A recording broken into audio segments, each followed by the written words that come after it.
And welcome back to the Retro Corner, everybody. And on today's episode, we're going to be taking a little look at mine and the kids' trip at the weekend to Doncaster. We went over to the Doncaster Gaming Market for the first time. We'll show you what pickups we got from there. Did we manage to get what we were after? After that, I'm going to introduce the Retro Gamer Brain Teaser, and I'd like to let me know in the comments what you think of that, whether we should keep that going each episode. And to finish off this episode, I'd like us to have a little chat about why I've set the gamer budget at a £20 weekly max and what the story is behind that, what my thinking is on that. So stick with us, come take a look.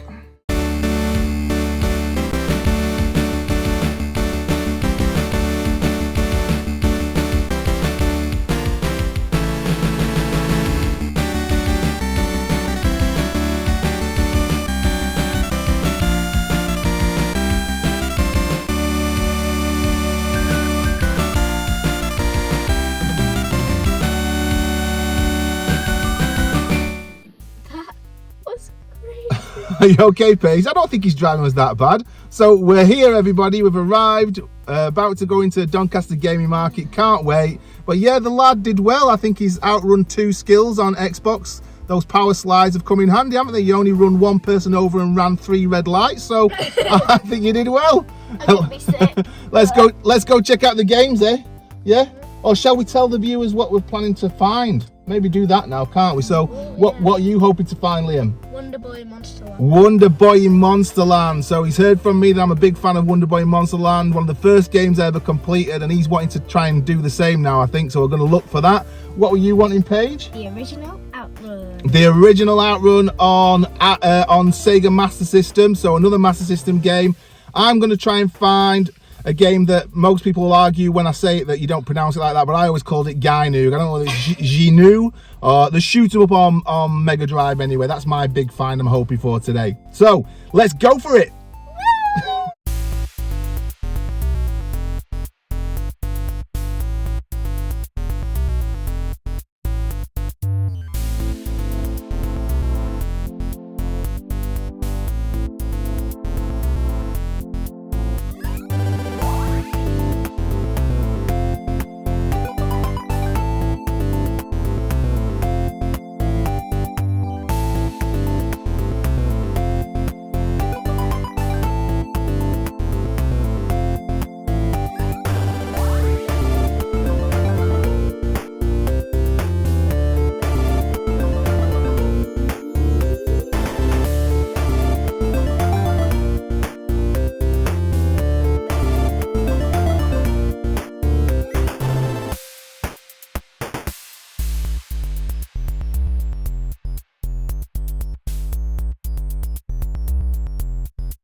Well, what a fantastic time that was. We just got back. It was Paige's turn, so thank you, Paige. That was decent enough driving. Again, you only knocked 1 person over, but this time we went through 4 red lights, so probably worse than Liam. Worse? No, that's definitely a lot better. I think Liam's feeling a bit sick, aren't you, after having been driven back by your sister? A bit. But yeah, we've had a cracking time. It was a little bit busy, weren't it, as we expected. It was pretty hot, it was quite boiling, but luckily there was a side door we could pop outside and cool off. But we've had a great time nonetheless, haven't we? Picked up a few goodies, so we'll head back into the Retro Corner and you can take a look with us. See you in a bit. See ya!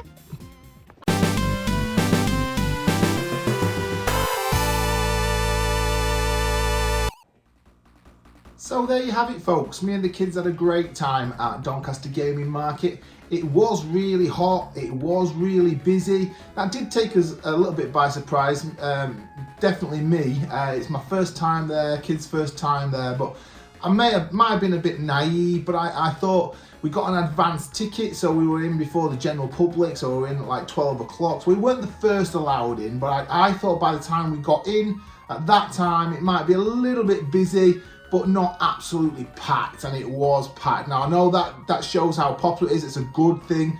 But next time I might try and get an 11 o'clock entry, get like the earliest ticket. But that aside, it was a really good time. There was an open door on the side so we could just pop out. So me and the kids, every now and again, we popped out, got some air, and then dived back into hunting for the video games we were looking for. But overall, yeah, a really great time. Really good for me and the kids to spend that quality time together. They love doing this hunting rounds, I've said before, just as much as I do. They're really getting into it, asking questions about the types of games that we're picking up and what's on what system and how old they are and stuff like that. It's really great. It's a pleasure for me to take them out. They were absolutely impeccably behaved as normal. I'm so lucky to have such great kids that can go around doing things like that, even when they were boiling hot, not moaning, just cracking on with it. So I'm really, really proud of them for that. But yeah, we had a fabulous time.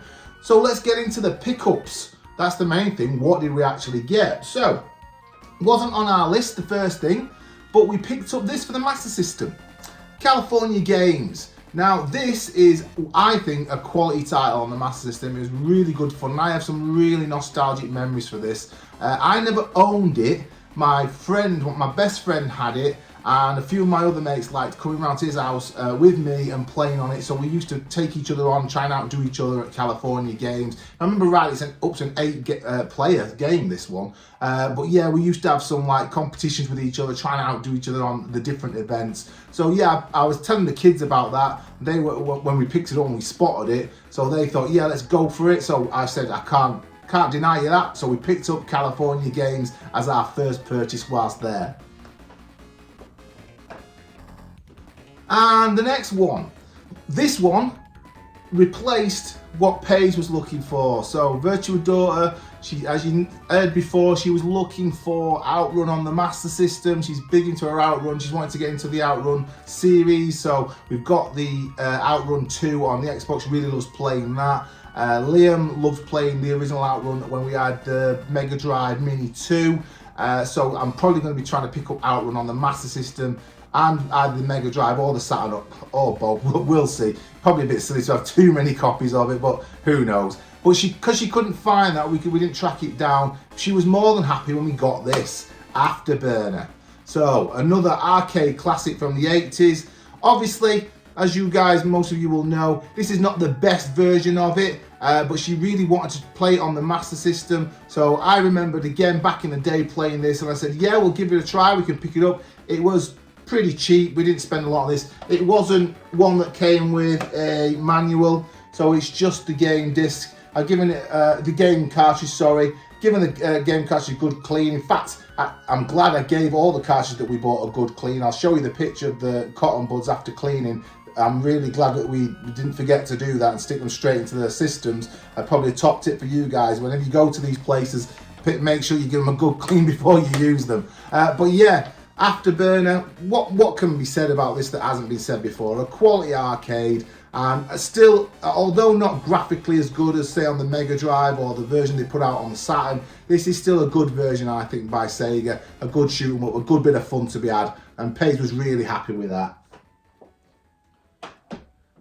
And then the last Master System title that we picked up on the day, just to be clear, we picked up 7 items in total. So the third item was another Master System game, and this time the lad got lucky. So we managed to find one. We hunted around, we walked round and round, all through the aisles. We were asking around, I was asking different people who were selling Master System stuff if they got this, couldn't find it, and then quite near to leaving time when we're about to go, we've spotted this, we picked this up. So Wonder Boy in Monsterland was found, Liam very happy, Paige is quite keen to play it as well, but yeah, Liam's proper chuffed. Because the reason being, and this is what the channel's all about, I got chatting to him about it because we got it on the poster on the wall. He was asking about the games that I put up on the posters, and this one's obviously up there. And I was telling him how it was my favourite game for ages on the Master System. It's the first game I remember playing and playing and playing until I completed it. I would not put this game down. I kept going and going and going until I mastered it and I completed it, and I was really happy with myself. So I was giving him some backstory and all that, and he wants to copy it himself now. He wants to do that himself. So he wants to get a version so he can have a crack at it and see if he can beat it, I think. So we managed it. Happy days. And then we move on from the Master System. We managed to pick up some stuff for the Mega Drive. And first things first, again, a game that we can spend a lot of time doing what the whole idea of the channel's about. Me and the kids spending time playing these games, and me having a bit of nostalgia, me sharing that nostalgia with them, but playing together. And what gets better than that, than this? Micro Machines. Turbo Edition, so your Turbo Tournament Micro Machines 2.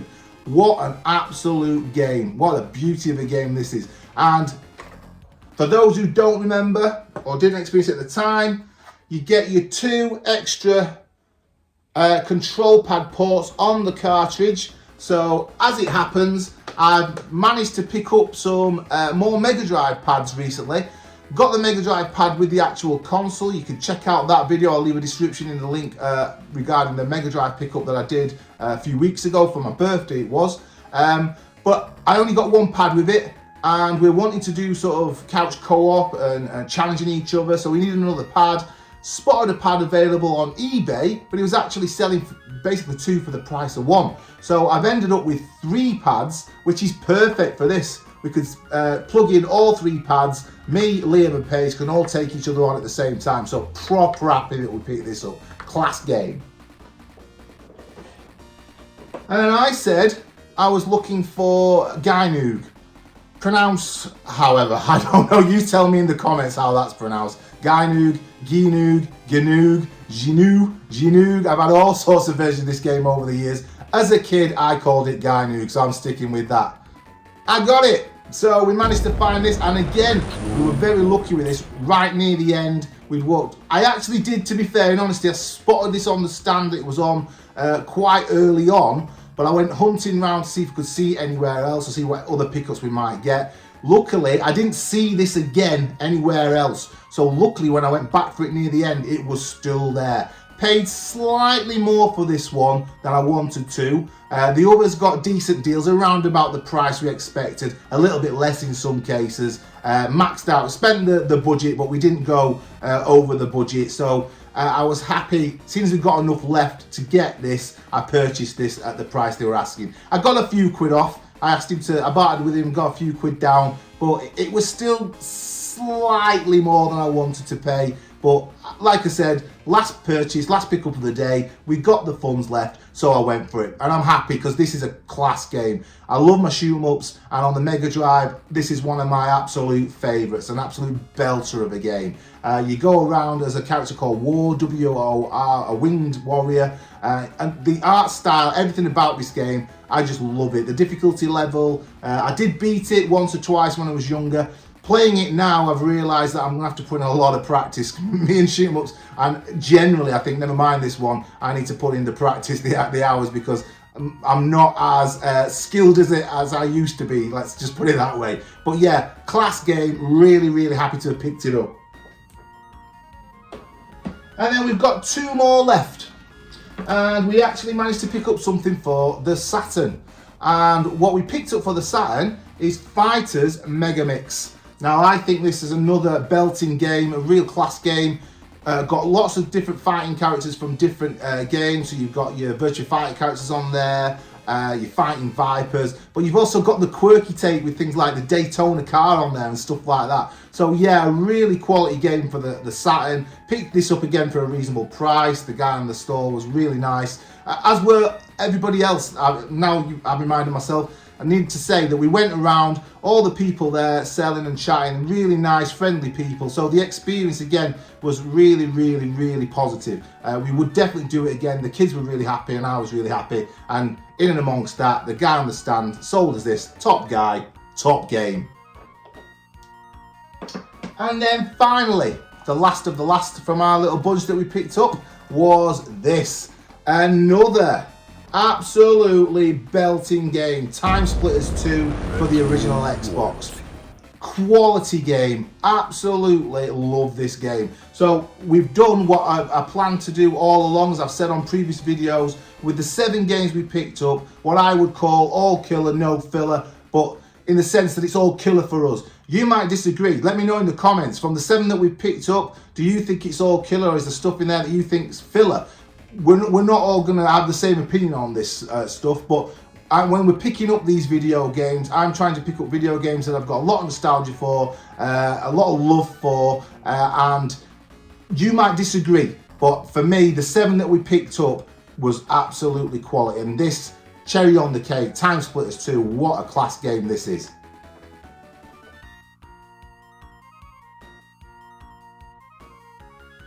So now we come on to my other part of this episode, which is the retro gamer brain teaser idea.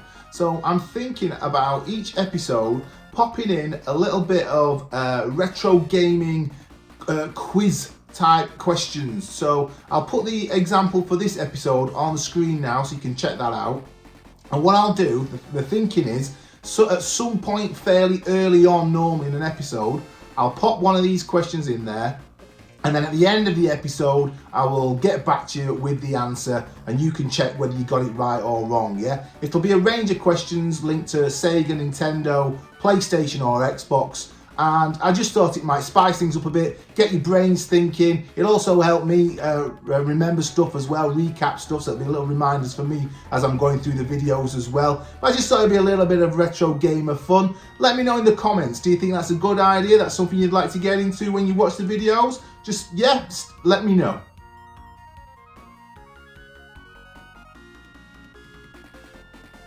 So now we come to the final part of this episode, and I just wanted to talk about the £20 cap on the retro gaming budget that I've set for me and the kids. So the thinking behind that is there's a few things really, and let me know in the comments as well if you're a fellow dad that's doing this sort of thing, you know, buying retro games for your kids or just generally video games for your kids, and you're keeping a budget as well. Just let me know. I like to hear from you guys out there how you go about this. But for me, £20 seemed a reasonable amount, because in total you're sort of looking at £80 a month.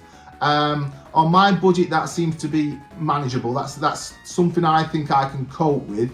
It also means that me and the kids have to really think long and hard sometimes about what to pick up and what not to pick up. Teaching the kids value for money, you know, it's making them sort of more aware that they can't just pick up everything. I mean, my kids aren't really like that anyway, but it just makes them think a little bit more before we dive in and pick something up. You know, we've got that £20, is it going to be too much? I mean, they already, when they see a game that's way over £20 on our normal budget, a bit different at Doncaster Gaming Market because we got the rest of the retro spends that I'd saved up from selling my consoles and stuff. But the general weekly funds, if we go out and see a game that's, I don't know, 30, 40, 50 quid, they know already instinctively themselves that we're not going to go for that. We're going to go hunting for something else and try and do it within our budget. So I think it just gives them that value for money, and that makes them think about makes them think about it just a little bit more.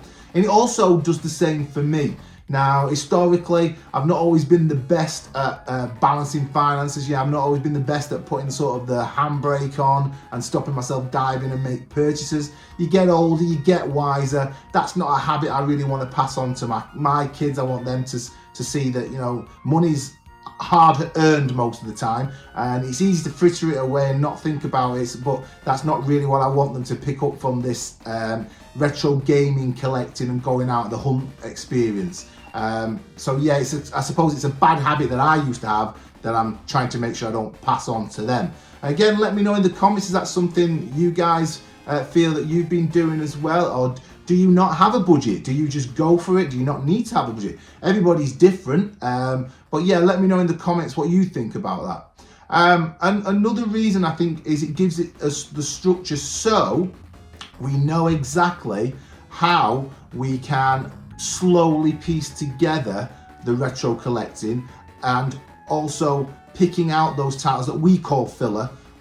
When I say killer, not filler, I know for some people that means like grade A titles, specific titles on specific machines with, you know, all boxed up and everything's perfect and pristine, and that's great. Collecting like, there's nothing wrong with that. I watch loads of YouTube videos like that. But for me, the killer, not filler, is picking out games that we're going to definitely play because I've either heard lots of reviews about and it's a top title to play that maybe on the PlayStation 3 I've not had before, or I know from past experience, nostalgia, that those video games are going to be worth picking up. So yeah, I just want to explain, I suppose, why I've gone down the path of the £20 per week, and that's a few reasons for it. But yeah, let me know in the comments, because this channel is mainly, it's not solely aimed, but it's mainly aimed at fellow dads like me, fellow single dads like me. You've got budgets for all sorts of things going on. You've got to pay your mortgage or your rent. You've got to get your food. You've got to sort out your car fuel and everything else that's going on in life. So budgeting for retro games as well, it can be a bit tight, it can be a bit difficult, but it can also get out of control quite easy if you don't watch yourself. And I think, me personally, knowing myself of old, if I let myself get out of control with it, I probably would end up picking up killer and filler titles, and I'd end up running out of room, places to put stuff, and it maybe would get out of control. So I think the £20 cap's there for a multitude of reasons, teaching my kids value for money, teaching all three of us to sort of pick more wisely and carefully and not fritter money too easily, and not let this retro collecting get out of hand, because ultimately, as I've said before on previous videos, it's about the gaming. I'm picking up these games for the gaming. Obviously by default I'm collecting, but I'm not looking to collect like full Master System catalogue, full Mega Drive catalogue, that sort of thing. That's not what we're aiming to do. I'm looking for a good, decent amount of games on each system that we've got for us to actually do the gaming, and me, Liam and Paige to experience them together, and me to bring that nostalgia from the past to the present and have those memories with my kids. That's what it's about. So let me know in the comments what your gaming is about, what your gaming with your kids is about, and do you budget, don't you budget, like I said. Just, yeah, give me some feedback on that, because I'd like to know if you think I'm going down the right path with that or not. And that's it for today. Everything we've covered, hopefully you've enjoyed. Please like, subscribe, let me know in the comments. Obviously, it all goes to help the channel. But for now, take care, keep enjoying your gaming. See you next time.